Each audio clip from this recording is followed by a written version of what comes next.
নমস্কার, সকলকে আমার আন্তরিক শুভেচ্ছা, অভিনন্দন, ভালোবাসা রইল। আপনারা দেখছেন জীবনের আলো অনুষ্ঠান। দেখুন, প্রথম অবস্থায় যে এই যে শিবরাত্রি, অর্থাৎ এই মহাশিবরাত্রি খুব গুরুত্বপূর্ণ শৈব সম্প্রদায়ের কাছে। কারণ যতগুলো ধর্মীয় আচার অনুষ্ঠানগুলো হয় তার মধ্যে কিন্তু শিবরাত্রি অর্থাৎ মহাশিবরাত্রির যথেষ্ট গুরুত্ব রয়েছে। কারণ এটা সাধারণত আমরা দেখি যে ফাল্গুন মাসের কৃষ্ণপক্ষের অর্থাৎ ফাল্গুন মাসের কৃষ্ণপক্ষের চতুর্দশী তিথিতে আমরা কিন্তু এই শিবরাত্রি পালন করে থাকি। এবং এই মহাশিবরাত্রি হলো বিশেষ করে বলা হচ্ছে এখানে দেবাদিদেব মহাদেব অর্থাৎ শিবের মহারাত্রি, অর্থাৎ মহাদেব শিবের মহারাত্রি বলে কিন্তু এগুলো উল্লেখ রয়েছে। এবং এর কারণ হচ্ছে অন্ধকার আর অজ্ঞানতা দূর করার জন্যই এই ব্রত আমরা পালন করে থাকি। কারণ আমাদের জীবনে দেখবেন যে অনেক ধরনের কারো কারো ক্ষেত্রে নেগেটিভ এনার্জি অর্থাৎ অন্ধকারচ্ছন্ন, আপনার জীবনের অন্ধকারচ্ছন্ন বলতে আপনার মধ্যে দুঃখ, কষ্ট, বেদনা, এগুলোকে অন্ধকারচ্ছন্ন বলা হয়, নেগেটিভ এনার্জি বলা হয়। এবং এইগুলোকে দূর করে আপনার জীবনের আলোর দিকে নিয়ে যাওয়ার কিন্তু একটা নির্দিষ্ট ব্রত বলতে পারেন এই শিবরাত্রি। অগণিত ভক্ত তার জন্য কিন্তু এই নির্দিষ্ট কিন্তু দিনে শিবলিঙ্গের গঙ্গার জল, দুধ, বেলপাতা, ফুল দিয়ে কিন্তু তারা পুজো করেন। এবং এই পুজোর নির্দিষ্ট তার নিয়মও রয়েছে, কিন্তু যথেষ্ট নিয়ম রয়েছে। কারণ এই ব্রতটা সর্বশ্রেষ্ঠ ব্রত এই কারণে বলা হচ্ছে, কারণ এই ব্রতের কিন্তু আমাদের জীবনের কি আধার থেকে কিন্তু আমরা আলোর দিকে পৌঁছাতে পারি। সেই জন্য বলা হচ্ছে ব্রতের আগের দিন ভক্তরা যারা থাকে, যারা এই নিষ্ঠার সঙ্গে তারা পুজো করেন, তারা দেখবেন যে নিরামিষ আহার করেন। এবং ওই দিন রাত্রে অর্থাৎ ঠিক ব্রতের আগের দিন রাত্রে তারা কিন্তু বিছানায় না শুয়ে মাটিতে কিন্তু শয়ন করে। এগুলো কিন্তু বেশ কিছু নিষ্ঠার নিজের সেই জায়গাকে কিন্তু প্রকাশ করার জন্য করা হয়। এবং ব্রতের দিন তারা উপবাস থাকে, অর্থাৎ এই শিবরাত্রি যেদিনকে হয় সেদিনকে তারা অনেকে নির্জলা উপবাস থাকে, অনেকে হয়তো অসুস্থতার কারণে যতটা সম্ভব তারা উপবাস থাকার চেষ্টা করে। এবং এর সঙ্গে সঙ্গে দেখবেন যে 4 প্রহর ধরে পুজো হয়, অর্থাৎ রাত্রে দেখবেন যে সন্ধ্যায় যখন শিবরাত্রির অর্থাৎ এই চতুর্দশী তিথি যখন লাগছে সেখান থেকে পরপর 4টে প্রহর ধরে কিন্তু তার পুজো চলে। এবং এই পুজোতে অর্থাৎ এই 4টে প্রহরে 4 ধরনের জিনিস দিয়ে সেখানে পূজা কিন্তু হয়। দুধ, প্রথম প্রহরে পুজো হয় দুধ দিয়ে, দ্বিতীয় প্রহরে পুজো হয় দই দিয়ে, তৃতীয় প্রহরে পুজো হয় ঘিত অর্থাৎ ঘি দিয়ে, এবং চতুর্থ প্রহরে পুজো হয় কিন্তু মধু দিয়ে। এবং অবশ্যই প্রত্যেকটা প্রহরে গঙ্গার জল দিয়ে কিন্তু সেই শিবলিঙ্গকে স্নান করানো হয়। অর্থাৎ এই প্রত্যেকটা প্রহরে দুধ, দই, ঘি, মধু দিয়ে অভিষেক করে গঙ্গার জল দিয়ে সেটাকে পরিষ্কার করা হয়। এবং তার সঙ্গে সঙ্গে দেওয়া হয় কি না, বেলপাতা দেওয়া হয়, নীলকণ্ঠ ফুল, খুব গুরুত্বপূর্ণ নীলকণ্ঠ ফুল। কারণ নীলকণ্ঠ ফুল এই দিন যারা দেবেন তাদের জীবনের যে হতাশাগ্রস্ত যারা আছেন তাদের জায়গার থেকে কিন্তু তারা বেরোতে পারবেন। আমি বারবার বললাম যে অন্ধকার থেকে আপনি আলোর দিকে যাবেন এই নির্দিষ্ট তিথি, সেই জন্য এই নির্দিষ্ট তিথিটা আমরা প্রত্যেকে খুব গুরুত্ব দিই মানি। কারণ এই নির্দিষ্ট তিথিতে আমাদের জীবনের যে হতাশার জায়গাটা রয়েছে, আপনার ক্ষেত্রে আপনার যে জিনিসটা হচ্ছে না, বারংবার আপনি মিস্টেক করছেন, বারংবার আপনার জীবনের অসফলতার জায়গা তৈরি হচ্ছে, সেই সফলতার জায়গার জন্য কিন্তু সেই সফলতা পাওয়ার জন্য বলবো এই শিবলিঙ্গ বা এই মহাশিবরাত্রিটা পালন করার চেষ্টা করুন। কারণ এই শিবরাত্রির যোগ এবং তারপরে হচ্ছে অমাবস্যার যোগ, কৃষ্ণপক্ষের চতুর্দশী সমাপ্তি হবে, তারপরেই অমাবস্যার তিথি শুরু হবে। সুতরাং এই যে একটা শুভ যোগ খুব গুরুত্বপূর্ণ প্রত্যেকের জীবনে। সেই জন্য তাদের ক্ষেত্রে বলবো যে তারা দেখবেন যে খুব হতাশাগ্রস্ত, তারা বিশেষ করে যে ফুল কি না নীলকণ্ঠ ফুল দিয়ে তারা পুজো করেন দেখবেন। এবং তার সঙ্গে সঙ্গে আকন্দ ফুল, ধুত্রা ফুল, এগুলো তো শিবের সব থেকে প্রিয় ফুল, এই শিবের সব থেকে প্রিয় ফুল।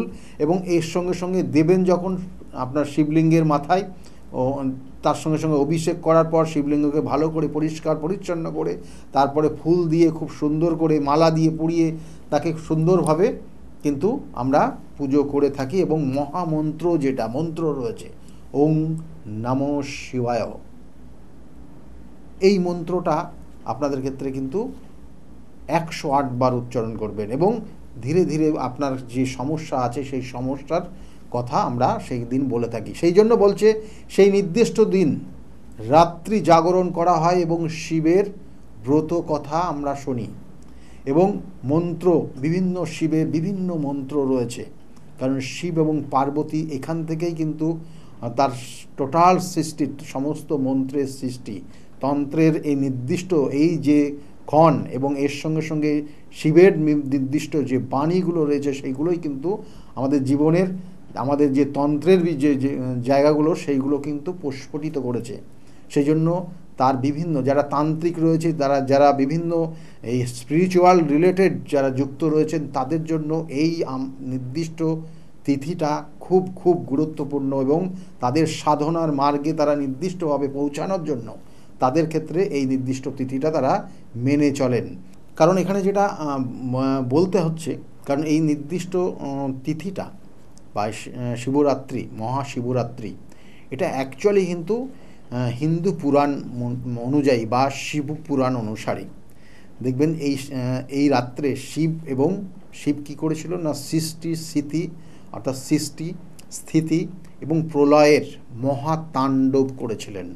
তাণ্ডব নৃত্য আপনারা দেখবেন যে শিবের তাণ্ডব নৃত্য, শিব যখন কিন্তু তার তাণ্ডব শুরু করেন তখন কিন্তু সৃষ্টি প্রলয় এবং স্থিতি বিনষ্ট হয়ে যায় এবং এই যে নৃত্য শুরু করেছিলেন আবার বলছে যে এই অর্থাৎ সেগুলোকে ব্যালেন্স করার জন্য আমাদের জীবনের বিভিন্ন তত্ত্বগুণের বিভিন্ন ধরনের কানেকশন রয়েছে, সেইগুলোকে ব্যালেন্স করার জন্য কিন্তু এই নির্দিষ্ট তিথিটাকে আমরা খুব জাগ্রতর সঙ্গে বা খুব নিষ্ঠার সঙ্গে এটা আমরা পালন করে থাকি। এবং এর সঙ্গে সঙ্গে বলছে আবার এই শিবরাত্রিতে শিব এবং পার্বতীর বিবাহ হয়েছিল, কারণ এই নির্দিষ্ট তিথিতেই কিন্তু পার্বতী তার বহু তপস্যা করে শিবকে পেয়েছিলেন এবং সেই শিবের সঙ্গে তার কিন্তু এই রাত্রে বিবাহ হয়েছিল সেই শিবরাত্রির দিন।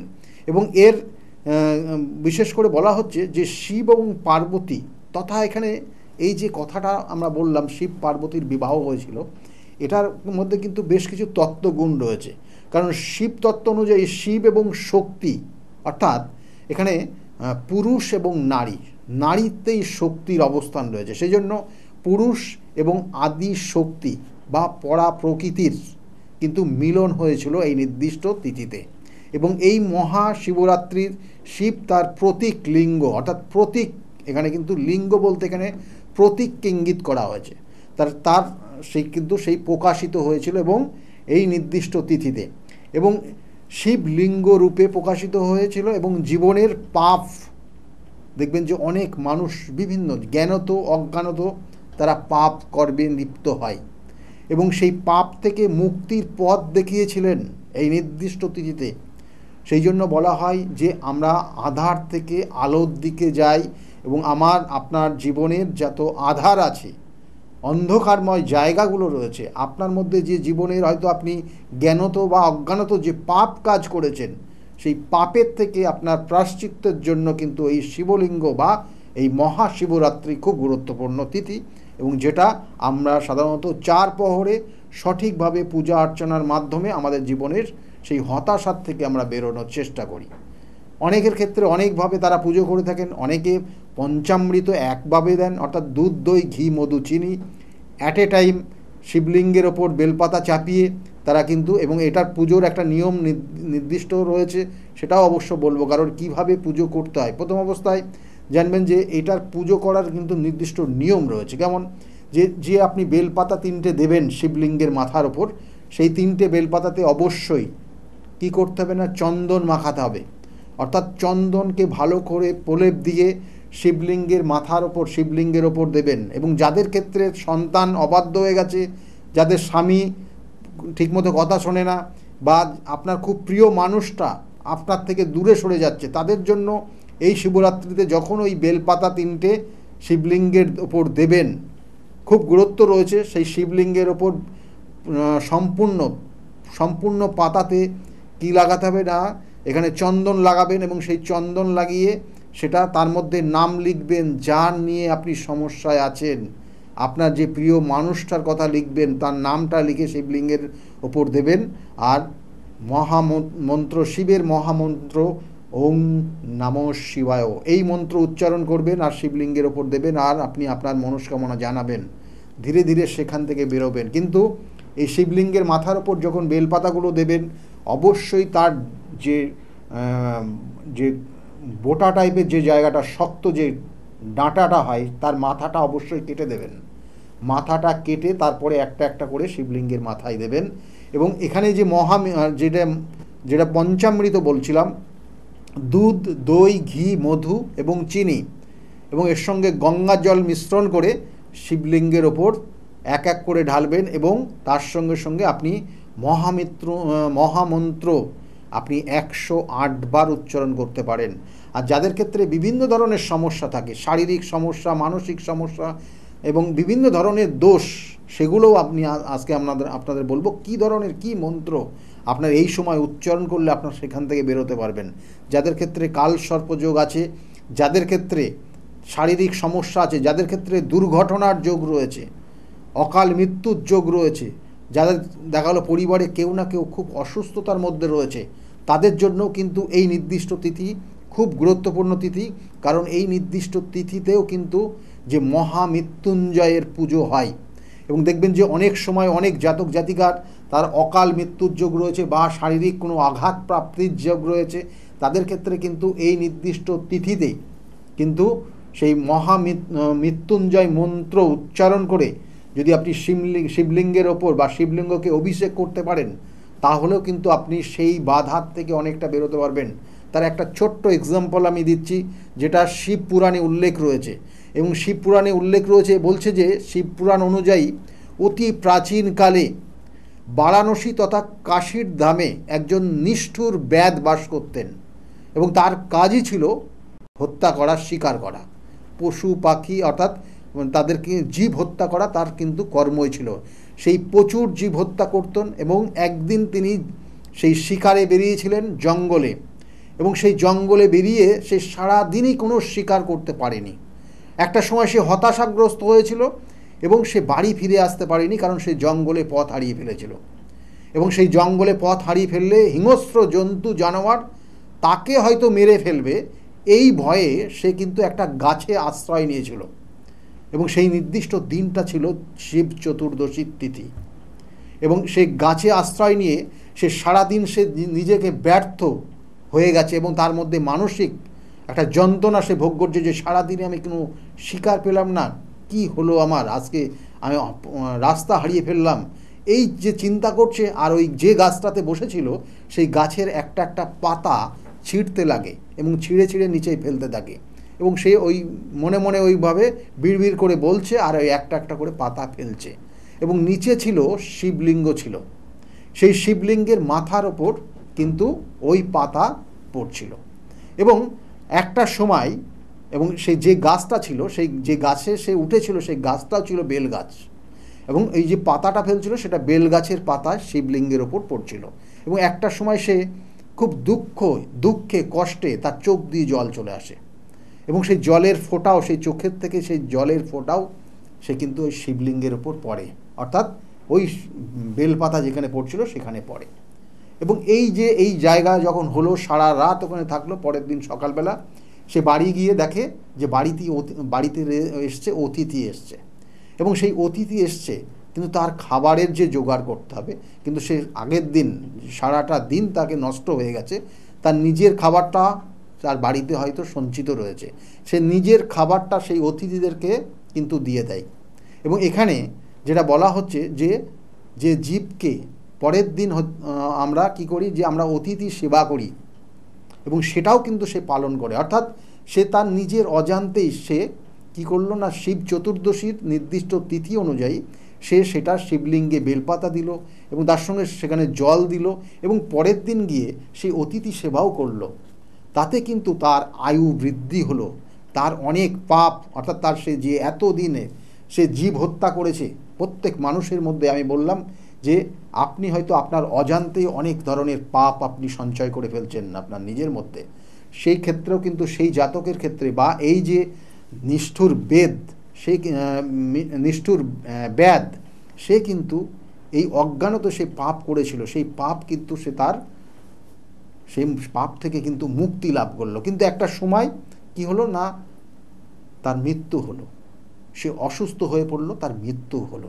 কিন্তু সেই মৃত্যুর পর সেই যমদূতরা এসে দেখে যে সেখানে তার পাশে চারিদিকে শিবের দূতরাও এসে হাজির আছে, এবং সেই যমদূত যখন সেই মৃতদেহকে নিতে আসছে, তখন সেই শিবের দূতরা তাদের সঙ্গে যুদ্ধ বাঁধে, কারণ তারা কোনোভাবেই সেই মৃতদেহ নিয়ে যেতে দেবে না।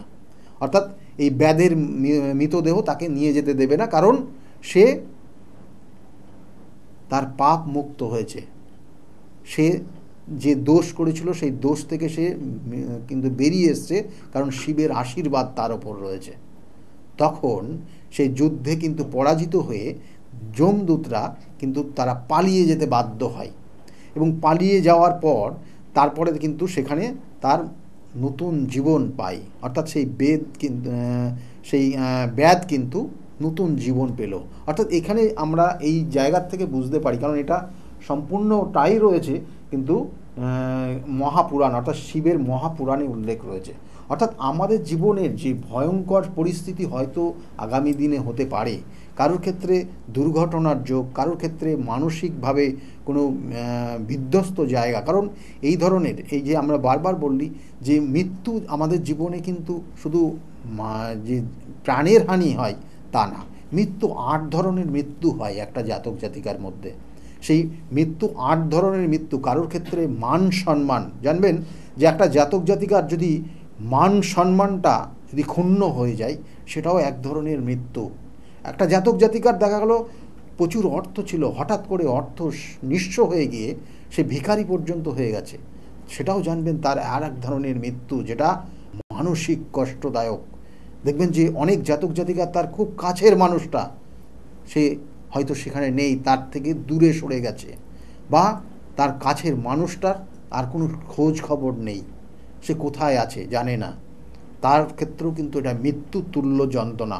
অনেক জাতক জাতিকা দেখবেন যে হঠাৎ করে সে ব্যবসা করতে করতে এত টাকা লস করে ফেলেছে, সেটাও কিন্তু তার মৃত্যু তুল্য যন্ত্রণা। হয়তো দেখবেন যে খুব কাছের মানুষটা সে আজকে মৃত্যুর মুখে পড়ে, অর্থাৎ সে কোনো কারণে অ্যাক্সিডেন্ট বা কোনো কারণে সে তার মৃত্যু হয়েছে, সেটাও এই মৃত্যু তুল্য যন্ত্রণারই মতো। এই ধরনের 8 ধরনের মৃত্যু তুল্য যন্ত্রণা আছে, সেটা থেকে নিবারণ করার জন্য, সেটার থেকে বেরোনোর জন্য কিন্তু এই মহামৃত্যু অর্থাৎ এখানে বলবো যে মহামৃত্যুঞ্জয় মন্ত্র জপ, এই নির্দিষ্ট তিথিটা যতক্ষণ চলবে আপনি মহামৃত্যুঞ্জয় মন্ত্র জপ করুন, এবং তার সঙ্গে সঙ্গে আপনি মহাশিবরাত্রি পালন করুন, দেখবেন অনেক ভালো ফল পাবেন। অনেকের ক্ষেত্রে দেখবেন যে কাল সর্পযোগ, মাঙ্গলিক দোষ, কারোর ক্ষেত্রে দেখা গেল শনির 7.5 প্রভাব, কারোর ক্ষেত্রে দেখা গেল যে সাপির দোষ, কারোর ক্ষেত্রে গ্রহণ দোষ জীবনে হতাশাগ্রস্ত করে। কোথায় করে জানেন? কখনো কখনো আপনার ক্ষেত্রে এডুকেশন কোয়ালিফিকেশন খুব ভালো আছে, কিন্তু আপনি চাকরিটা পাচ্ছেন না, এটা আপনার যন্ত্রণাদায়ক পরিস্থিতি আপনার মধ্যে তৈরি হয়। আপনার ক্ষেত্রে কালসর্প দোষ আপনার জীবনের হতাশার জায়গা তৈরি করে।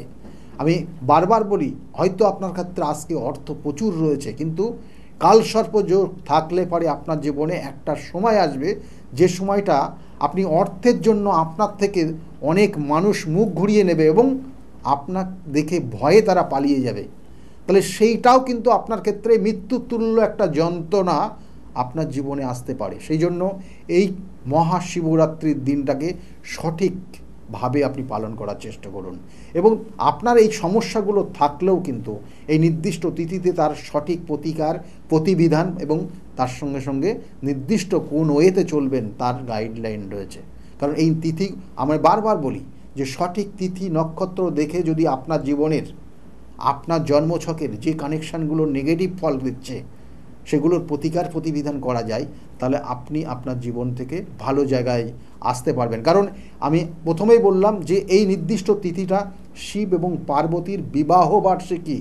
কারণ পার্বতী কিন্তু অনেক তপস্যা করে শিবকে পেয়েছিলেন, এবং এই যে শিবকে তপস্যা করে পেয়েছিলেন, এবং যে পার্বতীও কিন্তু সেখানে কিন্তু বিভিন্ন পন্থাও নিয়েছিল, কারণ সেই শিব যখন সে ধ্যানে মগ্ন ছিল সেই সময় কিন্তু রতি এবং কামদেবকে কিন্তু তার শরণাপন্ন হয়েছিলেন কে না, এখানে কিন্তু বলবো যে ওই পার্বতী, মা পার্বতী শরণাপন্ন হয়েছিলেন এবং কামদেব সেখানে কিন্তু তার কাঁ ও বাণ নিক্ষেপ করেছিলেন সেটা ধ্যানরত অবস্থায় সেই শিবের ওপর বা মহাদেবের ওপর। কিন্তু তিনি তার তৃতীয় কিন্তু নেত্র দিয়ে অর্থাৎ তৃতীয় দৃষ্টি দিয়ে তিনি দেখতে পেয়েছিলেন এবং সঙ্গে সঙ্গে কিন্তু ওই কামদেবকে ভস্ম করে দিয়েছিলেন। তাহলে এর সঙ্গে অনেক কাহিনী রয়েছে, অনেক তার ব্যাখ্যা রয়েছে। সেই জন্য এই নির্দিষ্ট তিথিটা যাদের বৈবাহিক জীবনে সমস্যা রয়েছে, যাদের ক্ষেত্রে বিবাহ হচ্ছে না বা যাদের বিবাহ হয়ে গেছে, তাদের বৈবাহিক দিয়ে বিভিন্ন ধরনের সমস্যায় আপনি জড়িয়ে আছেন, তার জন্য এই নির্দিষ্ট তিথিতে তার সঠিক প্রতিবিধান করুন। দেখবেন আপনি আপনার জীবনের সেই হতাশার জায়গার থেকে, সেই বঞ্চনার জায়গার থেকে আপনি আবার ভালো জায়গায় ফিরে আসবেন।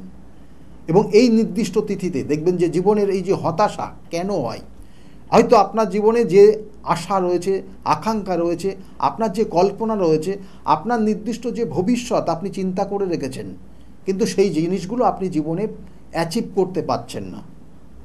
তার থেকে আপনার তৈরি হয় আপনার মধ্যে ডিপ্রেশন। একটা জাতক জাতিকা চাকরির জন্য চেষ্টা করছে কিন্তু চাকরিটা পাচ্ছে না, সেখান থেকে হতাশা তৈরি হয়। একটা জাতিকা বা একটা জাতক তার বিবাহের জন্য চেষ্টা করছে, তার পরিবারের প্রত্যেকটা মানুষ তার জন্য চেষ্টা করছে, কিন্তু আলটিমেটলি বিবাহটা লাস্ট মোমেন্টে গিয়ে ব্রেক করে যাচ্ছে। হয়তো মাঙ্গলিক দোষ, হয়তো অন্য কোনো কালসর্পযোগ, হয়তো কোনো ধরনের কোনো খারাপ কোনো কানেকশান রয়েছে, তার জন্য হচ্ছে। তাহলে সেইগুলোর জন্য কিন্তু এই সঠিক তিথি রয়েছে, যেটা হচ্ছে মহাশিবরাত্রি।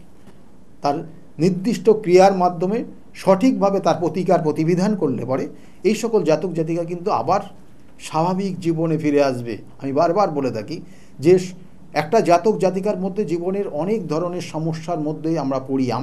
আমাদের জীবনে, আমাদের প্রত্যেক মানব জীবনের একটা সময় এক ধরনের চ্যালেঞ্জ আসে। সেই চ্যালেঞ্জকে মোকাবিলা করে এগিয়ে যাওয়ার নামই কিন্তু জীবন, এবং সেই জীবনের স্বাদটা কিন্তু অন্য ধরনের হয়, যথেষ্ট আনন্দদায়ক হয়। যাই হোক, এখানে বিশেষ করে যেগুলো বলবো যে এই নির্দিষ্ট তিথিটাকে কাজে লাগানোর চেষ্টা করুন। আর যারা মনে করছেন আমার চেম্বারে যোগাযোগ করবেন, আমার নির্দিষ্ট চেম্বারগুলো রয়েছে প্রত্যেক রবিবার কাঁচরাপাড়া চেম্বার রয়েছে 2টো থেকে 6টা পর্যন্ত কাঁচরাপাড়া চেম্বারে পাবেন, এবং তার সঙ্গে সঙ্গে প্রত্যেক সোমবার রয়েছে, অর্থাৎ রবিবার 2টো থেকে 6টা কাঁচরাপাড়া, সোমবারে 12টার থেকে 4টে পর্যন্ত শ্রীরামপুর 12টার থেকে 4টে পর্যন্ত ব্যারাকপুর চেম্বারে পাবেন, এবং শ্রীরামপুর চেম্বারে পাবেন 5টার থেকে 8টা পর্যন্ত, ওই সোমবারেই পাবেন। আর মঙ্গলবার করে কালীঘাট চেম্বারে পাবেন, রাসবিহারী এভিনিউতে যে লেক মলটা রয়েছে, লেক মলের ঠিক পিছনে চেম্বারে পাবেন আমাকে 5:30 থেকে 8:30 পর্যন্ত মঙ্গলবার করে। বুধবার আর শনিবার করে বাইরে চেম্বার থাকে, কখনো বর্ধমান, কখনো মেছেদা, কখনো বহরমপুর, কখনো তারাপীঠ, কখনো শিলিগুড়ি। যারা মনে করছেন দেখাবেন, স্কলের দিকে লক্ষ্য রাখুন আর বুকিং নাম্বারটা নোট করে রাখুন, এবং ওই বুকিং নাম্বারে ফোন করলে আপনাকে কিন্তু ডিটেলসভাবে গাইড করবে। আর যারা দেখাবেন বৃহস্পতিবার, কৃষ্ণগড়ে পাবেন, কৃষ্ণগড়ে বৃহস্পতিবার করে পাবেন, মাসের 2টো বৃহস্পতিবার কৃষ্ণগড়ে পাবেন, মাসের 2টো বৃহস্পতিবার পাবেন আমাকে কিন্তু হাওড়া ময়দানে পাবেন, এবং নির্দিষ্ট টাইম রয়েছে। বুকিং নাম্বারে ফোন করলে আপনাকে গাইড করবে। আবার বলছি, আর শুক্রবার, প্রত্যেক শুক্রবার করে আমার চেম্বার রয়েছে হাতিবাগানে 5টার থেকে 8টা পর্যন্ত শুক্রবারে চেম্বারে পাবেন। আর বাড়ির আমার যে চেম্বার রয়েছে সেটা হচ্ছে রবিবার, সেখানে কিন্তু 2টোর থেকে 6টা পর্যন্ত। অবশ্যই সেই নির্দিষ্ট টাইমে আসবেন, কুপন সংগ্রহ করবেন, এবং সেক্ষেত্রে কিন্তু দেখাতে পারবেন। কারণ আমার কাছে বিগত দিনে অনেক মানুষ এসছে, আপনারা আমার যে প্রোগ্রামগুলো চলে দেখলেই বুঝতে পারেন যে কতটা মানুষ উপকৃত। আজকেও শুনুন সেই সকল মানুষগুলো যারা বিগত দিনে এসেছিল কতটা ভালো জায়গায় আছে। আজকের মতো এই পর্যন্তই, সকলে ভালো থাকুন, নমস্কার। ডক্টর গৌতম শাস্ত্রী আর 5জন অ্যাস্ট্রোলজারের থেকে কেন তিনি আলাদা? স্বাভাবিকভাবে আপনাদের মনে এই প্রশ্ন আসতেই পারে। দূর দূরান্ত থেকে নানান সমস্যায় জর্জরিত মানুষ ছুটে আসে তার কাছে। গ্রহদোষ হোক কিংবা কাল সর্পদোষ, অথবা ধরুন মাঙ্গলিক দোষ কিংবা অন্য যে কোনো সমস্যা। তারা জানেন সব সমস্যা স্থায়ী সমাধানে এক এবং অদ্বিতীয় ডক্টর গৌতম শাস্ত্রী। চলুন আজ আপনাদের সাথে পরিচয় করিয়ে দিই এমন কিছু মানুষের এবং শুনে নিই তাদের কথা। আমি সোমনাথ মজুমদার, কল্যাণীতে থাকি। আমি গৌতম বাবুর কাছে দীর্ঘদিন ধরে আসি। ওনার ব্যবহার, ওনার কার্যক্রম আমার জীবনের জন্য যথেষ্ট প্রভাব বিস্তার করেছে। বিশ্বাস করি, ভরসা করি এবং ভবিষ্যতে ওনার মত অনুযায়ী চলতে পারবো। আপনার নাম? আমার নাম ছায়া গুপ্তা। কোথা থেকে আসেন? আমি ভদ্রেশ্বর থেকে এসেছি। এখানে এসে কোনো উপকার পেয়েছেন? প্রচুর উপকার পেয়েছি। আমার যে কোনো সমস্যা ছিল, সমস্যার সমাধান হয়েছে এবং আমি ছাড়াও আদার্স অন্য কারোকে নিয়ে এসেছি, তারাও উপকার পেয়েছেন বা পাচ্ছেন। আগামীকালও যারা আসবেন তারা উপকার পাবেন। আপনাদেরকে অনুরোধ করছি, যার যে কোনো সমস্যা আছে এসে গৌতম শাস্ত্রীর সঙ্গে যোগাযোগ করুন। আপনার নাম? আমার নাম সুচিত্রা দাস। আমি পায়রাডাঙ্গা থেকে এসেছি। এখানে কিভাবে এলেন? এখানে একজন আমাকে খবর দিয়েছিল, আমার সঙ্গে চেনা পরিচিত, সে এসেছিলেন। তা আমাকে বললো যাও, ইনি এখানে গেলে কাজ হবে। তার সূত্র ধরেই আসা এখানে। উপকার পেয়েছেন? হ্যাঁ, আমি এসেছি আমার দুই ছেলের জন্য, আমার নিজের জন্য। আছি, ভালো আছি। তার মানে আপনি যার রেফারেন্সে এসেছেন তিনি প্লাস আপনারা সবাই উপকৃত হয়েছেন, তাই তো? হ্যাঁ, উপকৃত আছি। আপনার নাম, কোথা থেকে এসেছেন? শিবানী কর্মকার। আমি দমদম অঞ্চল থেকে এসেছি, মানে বাঙুর থেকে এসেছি। এখানে কিভাবে জানতে পারলেন? আমি ফেসবুকের মাধ্যমে জানতে পেরেছি ডক্টর গৌতম শাস্ত্রীর কথা। উনি হাতিবাগানেও বসেন, সেখানেই আমি গিয়ে যোগাযোগ করেছি আর কি। যোগাযোগ করার পর আমি ওনার বাড়ি কাঁচরাপাড়ায় এসেছি ওই রটন্তী কালী পুজোর উপলক্ষে পুজো পাঠে যোগদান করার জন্য। আমার এসে বেশ ভালো লেগেছে। ওনার এখানে সবাই কি বলবো, ভক্তি সহকারে মানে নিজের ওনার উনি যা বলেন মোটামুটি ভালোই উপকার হয় মানুষের। শুনেই আমি এসেছি। আমিও প্রথম এলাম, এসে দেখছি চারিদিকে জনসমুদ্র, থেকে খুব ভালো লাগছে। আশা করি আমি যে উদ্দেশ্য নিয়ে এসেছি সেটা নিশ্চয়ই কার্যকরী হবে, এই আশা রাখি আর কি ডক্টর গৌতম শাস্ত্রীর কাছে। নমস্কার, আমি শর্মিষ্ঠা। আমি দীর্ঘ 5 বছর ধরে গৌতমদার কাছে আসি। আমি যখন প্রথম এখানে এসেছিলাম, আমার ব্যবসায় প্রচণ্ডভাবে ক্ষতি হয়েছিল, কোনো উন্নতি ছিল না, নেগেটিভিটি আর ডিপ্রেশন আমাকে ঘিরে ধরেছিল। তো এক আত্মীয়র কথা শুনে আমি এখানে আসি। আসার পর দাদা আমাকে যে অ্যাডভাইসগুলো করেছিল এবং যে উনি ক্রিয়াগুলো আমায় করতে বলেছিল, সেগুলো আমি করার পর খুব ভালোভাবে উপকার পাই। ফলে আজ থেকে 5 বছর আগে যে পরিণামটা ছিল ব্যবসার লস, সেই লস থেকে আমি প্রচণ্ড ভালোভাবে রিকভারি শুধু করিনি, আমি সাকসেস পেয়েছি। এরকম অনেক সময় হয়েছে যে দাদা আমাকে বলেছিল যে এগুলো করলে ভালো হবে না বা এটা করো না, আমি না শুনে নিজের মতন করেছিলাম। ফলে সেখানেও আমার ক্ষতি হয়েছিল। এই ক্ষতি হওয়ার পর থেকে উনি যখনই আমাকে যা বলে আমি সেইগুলোই আমি শুনে চলি এবং প্রত্যেকটা পদে পদে তার প্রমাণ মেলে সাকসেসের মাধ্যমে। আমার সাকসেস হওয়ার পর আমি আমার বন্ধুদেরও এখানে রেফার করেছি, যাদের পার্সোনাল এবং প্রফেশনাল লাইফে যে সমস্ত প্রবলেম ছিল তারা সেগুলোর থেকে রিকভার করে বেরিয়ে এসছে, খুব উন্নতি লাভ করেছে। এই সমস্ত ঘটনা আমাদের এবং আমার বন্ধু বান্ধবের জীবনে এতটাই একটা পজিটিভ সাইন এনেছে, আমি এবং আমার বন্ধু এবং আমার আত্মীয়রা সবাই আমরা ডক্টর গৌতম শাস্ত্রীর কাছে আমরা সবাই উপকৃত লাভ করি এবং আমরা ডক্টর গৌতম শাস্ত্রীর কাছে অসংখ্য ধন্যবাদ জানাই, উনি আমাদের এত সুন্দরভাবে অ্যাডভাইস করে থাকেন বলে। আমি কস্তুরী সরকার, আমি কাঁচরাপাড়া থেকে আসছি। আমাকে মা ক্লাস 12-এ ডক্টর গৌতম শাস্ত্রীর কাছে নিয়ে আসে। তো সেখানে আসার পর আমাকে ডক্টর গৌতম শাস্ত্রী কিছু রেমেডি দেন, তো আমার খুব সাহায্য হয় তাতে। তারপর আমার পড়াশোনা কমপ্লিট করার পর কাকু বলেন যে আমাকে গ্র্যাজুয়েশন আর ITI করার জন্য। তো সেখানে করে আমি ভালো ফল পেয়েছি। তারপর আমার চাকরি লাইনে আসা, তো ডক্টর গৌতম শাস্ত্রী বলেন যে আমি এই মাসের মধ্যে একটা ভালো চাকরি পাবো।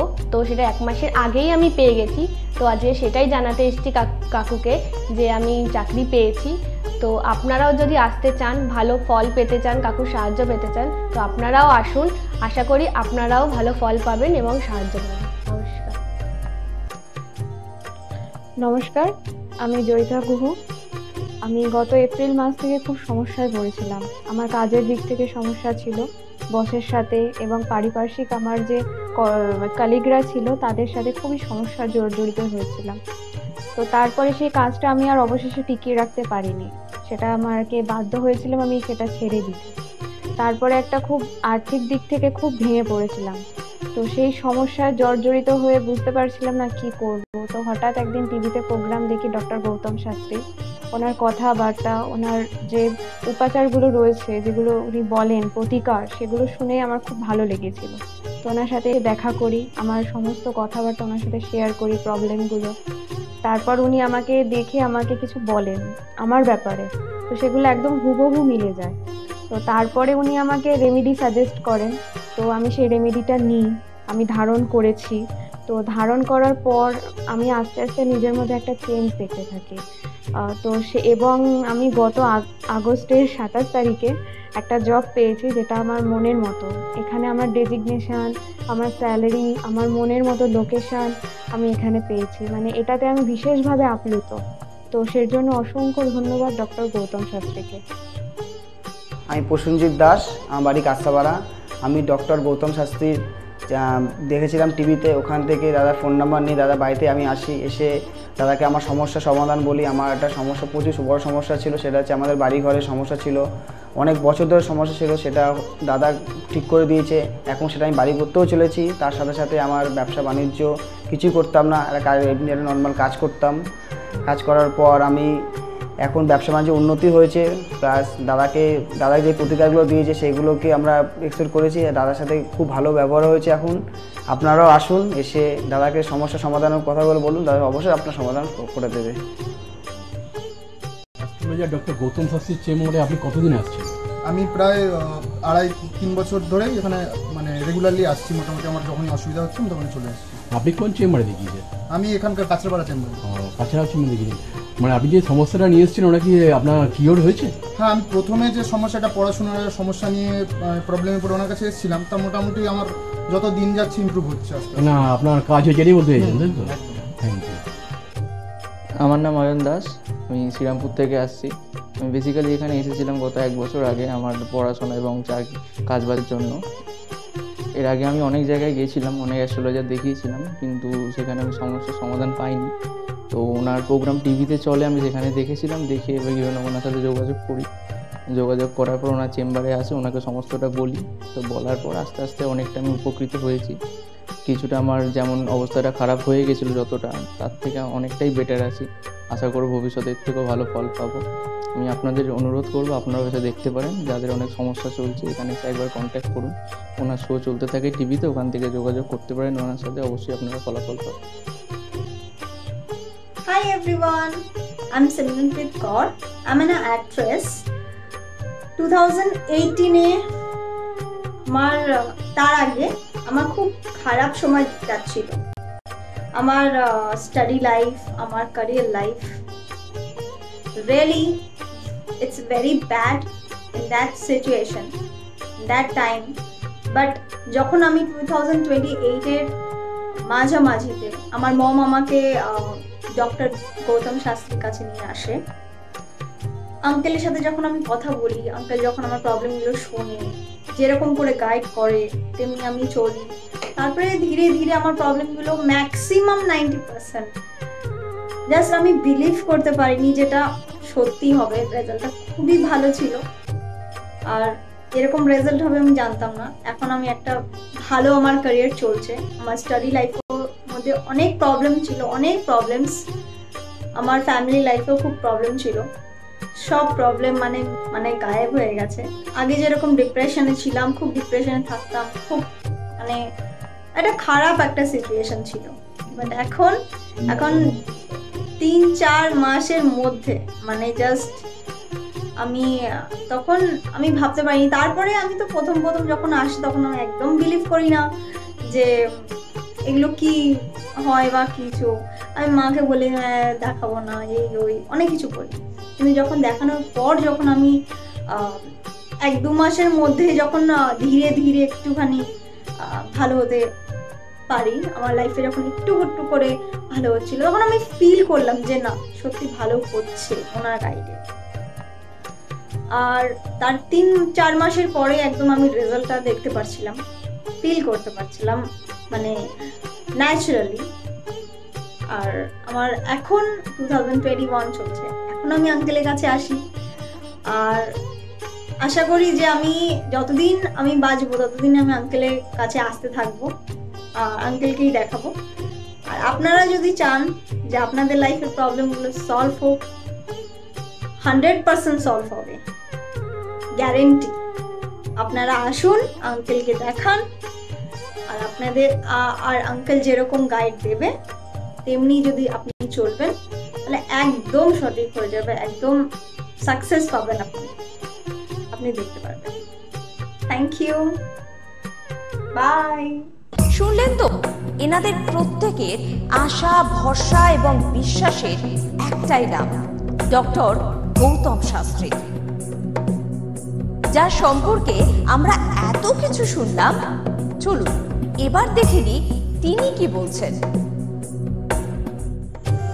আজকের যে ফিডব্যাক আপনারা পাচ্ছেন এগুলো কিন্তু আমার সবটাই আমার গুরুদেবের আশীর্বাদ। কারণ গুরুদেব আমাদেরকে একটাই জিনিসই বলেছিলেন যে যেভাবেই হোক মানুষকে উপকার করলে তোমার কিন্তু আগামী দিনে দেখবে তোমার মানুষ কিন্তু তোমার পাশে এসে দাঁড়াবে। এবং সেইভাবেই আমি কিন্তু যেভাবে সকলের উপকার বা আমি যতটা কাজ করছি সকলে উপকৃত হচ্ছে, এবং এর জন্য আমিও কিন্তু খুব আনন্দ পাই যখন তারা বলে যে না দাদা আমি আপনার এই কারণে এই জন্য এসেছিলাম, এই কাজটা আমি পেয়ে গেছি। সুতরাং আমিও চাই যে এইভাবে মানুষের পাশে থেকে মানুষকে সহযোগিতা করে মানুষকে আরও ভালো জায়গায় পৌঁছে দেওয়া। যাদের খুব দুঃখের মধ্যে কষ্টের মধ্যে আছে তাদেরকে কিছুটা গাইড করে তারা যদি আরও ভালো জায়গায় যেতে পারি এবং ভালো জায়গায় তাদেরকে যদি নিয়ে যেতে পারি, এটাই হচ্ছে আমার মেন উদ্দেশ্য। অর্থাৎ তারা যদি আরও ভালো জায়গায় যেতে পারে সেখান থেকে যে আনন্দ উপভোগ করতে পারবো আমি, সেটা কিন্তু চিরস্থায়ী থেকে যাবে।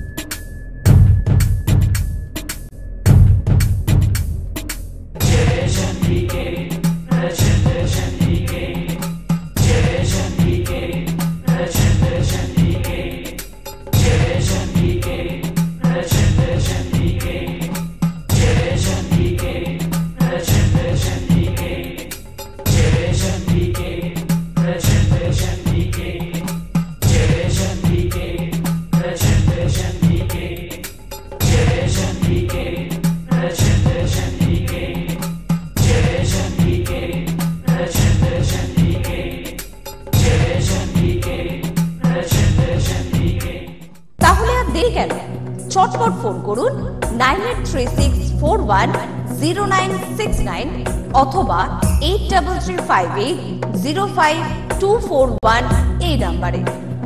শুধুমাত্র একটি ফোন যা পাল্টে দিতে পারে আপনার গোটা জীবন। জ্যোতিষবিদ, বাস্তুবিদ, হস্তরেখা বিশারদ ও spiritual guide doctor Gautam Shastri, এক এবং অদ্বিতীয়।